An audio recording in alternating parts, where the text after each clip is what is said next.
Enid, hello. We're here at the National Honey Show yet again. So, are you relieved that all the judging is over now? I am relieved. It's gone very well this year. We've had to bring in extra judges for all the extra classes that we've had, but I'm absolutely delighted with the way it's all gone.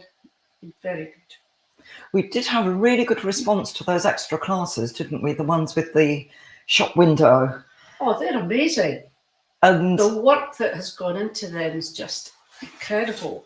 But it's an association one, so that obviously these associations have got excellent members, and they're all prepared to pull their weight and chip in and help. So what a difference that makes. it was the variety of things that made up those displays that really impressed me. There was some stunning needlework. Yep.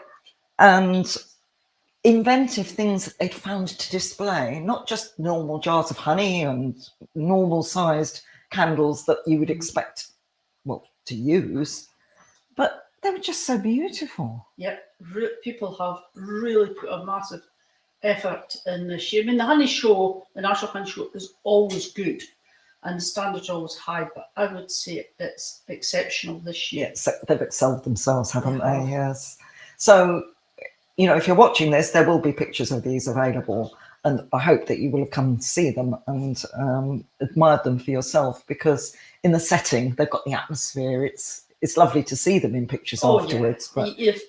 But you've got to be there to feel to get the atmosphere of the whole place. When you walk into Sandown Park, and it's immediately wow, and you have to be here to see it. But it's not just a honey show. There's so much else going on that it's an amazing place. I mean, you and I can't walk down the aisle without being interrupted several times with either people that we've not seen for a while, or people asking questions, or just wanting to know. Constantly getting asked different things.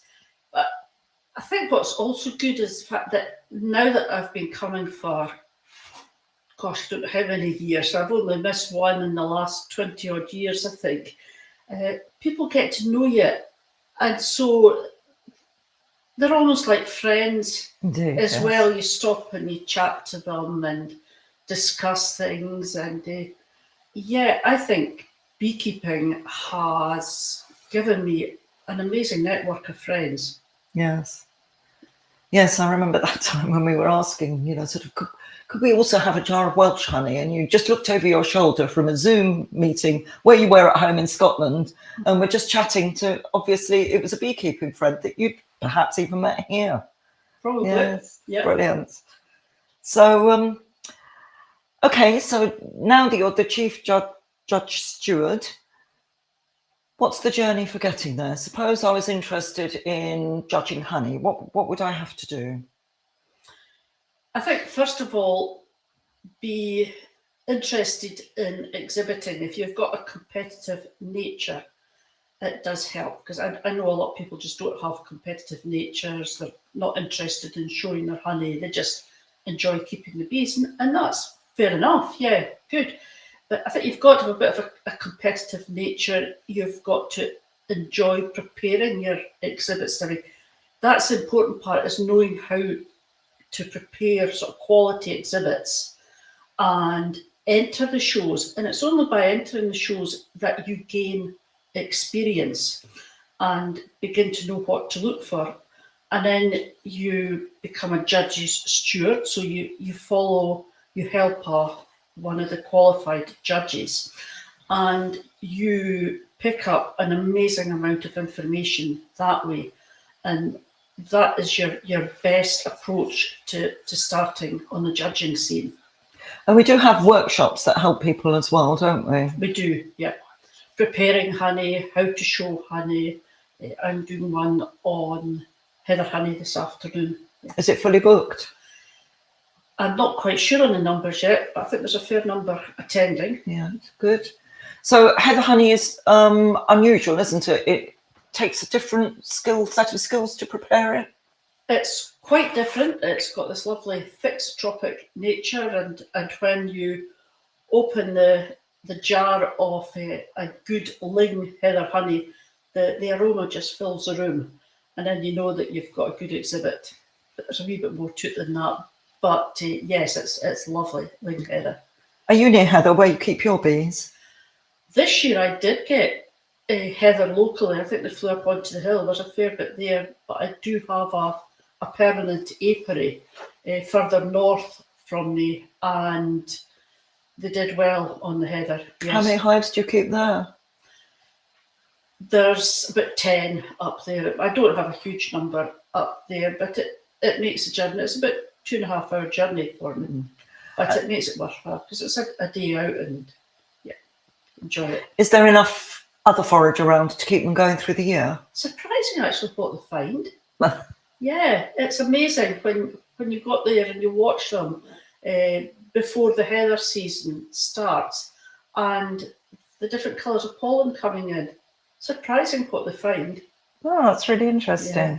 So it's very different from the honey on your doorstep. Oh yeah, the honey on my doorstep tends to be early on mainly oilseed rape, and this year was particularly good for the oilseed rape. So they're still growing oilseed rape near you? Yep, you can guarantee there's always fields round about us. Interesting, because where I live in East Anglia, they're moving more over onto things that are perhaps a bit more interesting for bees, really. Because in previous years, once the oilseed rape was finished, there hasn't been much for the bees, but now they're growing more borage. And there were some huge fields of Phacelia as well. Phacelia's lovely. Yeah. And if you get the right conditions and you go along to a Phacelia field in the evening, the aroma, and it is just covered in bees, not just honeybees, I mean bumblebees just love it. We don't have borage up beside us, but there's often a field or just a strip of Phacelia, and if conditions are right, then it's good. Yeah, excellent. So is that? I mean, I know borage honey is it's particularly clear and quite runny, isn't it? Is there anything characteristic of Phacelia honey? It's also quite pale.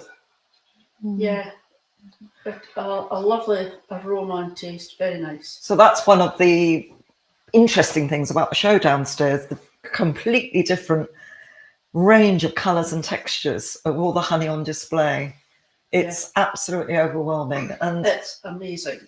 When we get the sunshine through the windows as well, it just glows, doesn't it? I think that's also what's good about Sandown Park is they've got the big windows and the lighting, and that really brings helps it alive amazingly with the display. Yeah, it's good. Right, so my journey through being a steward and shadowing a more experienced judge. Are there exams, courses to study? They expect you to have some of your modules, either modules 1 and 2, general husbandry, so that you've got to be able to prove that you're a good sort of practical beekeeper, as well as knowing the theory side of it. There is quite a lot of work involved, and I think to gain experience and to gain a spread of experience, not just from your own area, it's well worth it if you are able to travel around to different shows and contact the show secretaries, ask if you can steward for a particular judge, if you know they're judging there, and that is the best way to gain experience.